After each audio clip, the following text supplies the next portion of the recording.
earlier this week, we were given the assignment to discuss chapters 6 through 9 out of our text, How We Learn by Benedict Carey.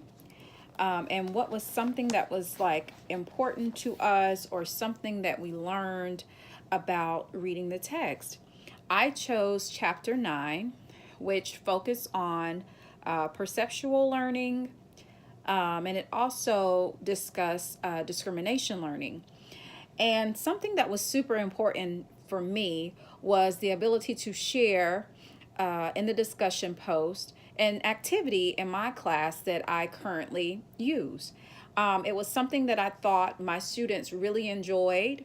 And it was an activity that I felt was very useful to me as an educator because it gave me an opportunity to differentiate my lessons based on students' learning styles. So, how the activity goes, my students are given a learning styles quiz, and they're asked to go through and answer the questions as close to how they learn as possible. And so as they go through this questionnaire, it's rather lengthy. They're asked to read each statement and make a decision. In making that decision, at the very end of the survey, their responses are tallied, and we discover whether each student is a visual learner, an auditory learner, a kinesthetic learner, and we put that information together and we try to group the students according to their learning styles to better understand what is it that they desire in a classroom in order to help them learn. What is their dominant preferred learning style? And how does their learning style actually align with their teachers' teaching styles? And so as we go through this whole entire assignment and we talk about, my teaching style is visual. So I am the teacher who fills her entire board with lots of color, lots of instructions. I love to use technology.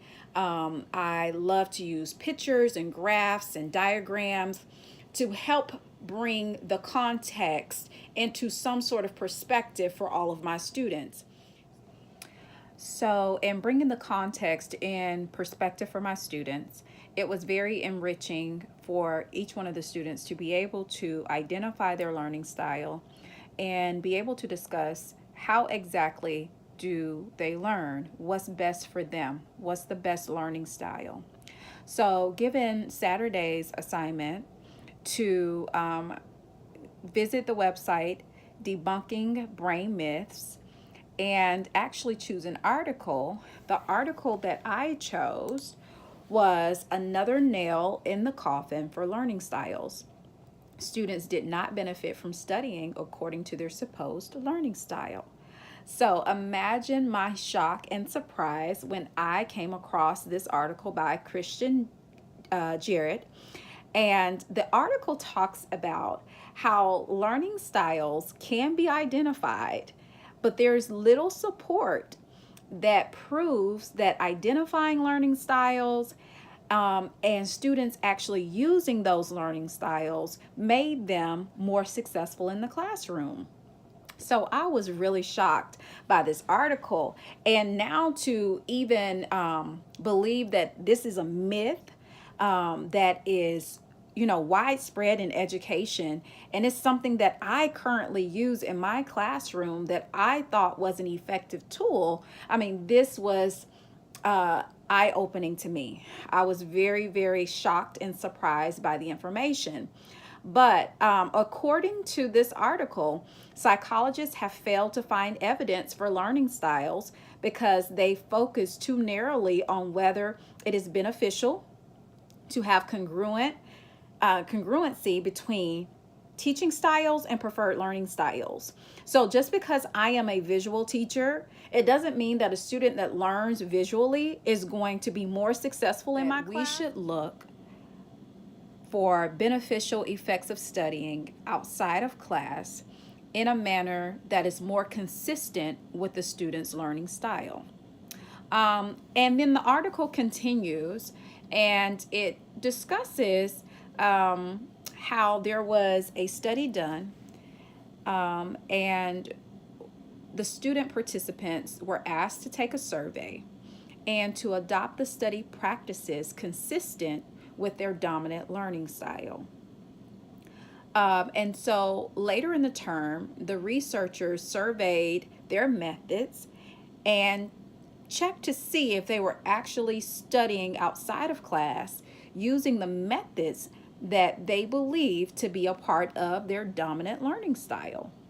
As a result, students' grade performance was not correlated in any way that was meaningful with their dominant learning style or with any learning style for that matter. Also, almost 67% of the students that were a part of the study actually failed to study in any kind of way that was consistent with the way they believed that they learned.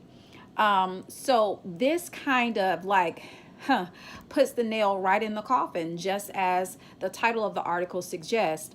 The proof is in the pudding.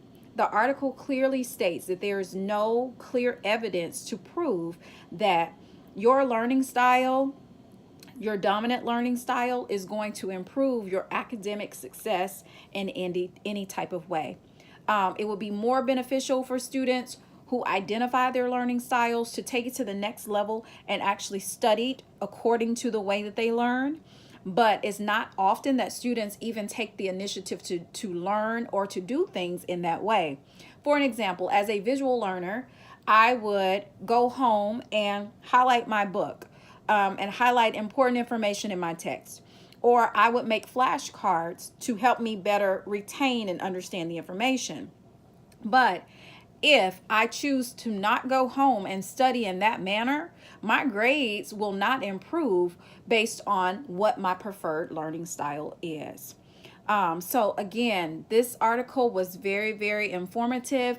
I am at a point now where I'm going back and evaluating the purpose of my learning styles quiz and how I thought it was beneficial to my students, but how I can make study skills that tie in to what those dominant learning styles are to make the learning style, the whole entire unit, more beneficial to all of my students. Because without them taking that next step or taking the initiative or even understanding that they need to take the next step, and embracing their learning style and then using it to increase their performance, then we're just taking another quiz and getting results. And there's a possibility that it does not do anything to help students retain information or help them learn any better. So again, I'm really, really excited to learn this information, and I'm excited to apply something that I was so proud of using in my classroom. I am so excited to be able to apply the knowledge that I have now to make sure that my lessons now align with how the students learn, but not only how they learn, but teaching my students to extend how they learn and take it to the next level into their study skills, which works perfectly for my AVID classes. So again, article was very beneficial, loved reading it, and this book, love this book, how it talks about the brain and how our brain retains information and how we can further use our brain to encourage how and why we learn.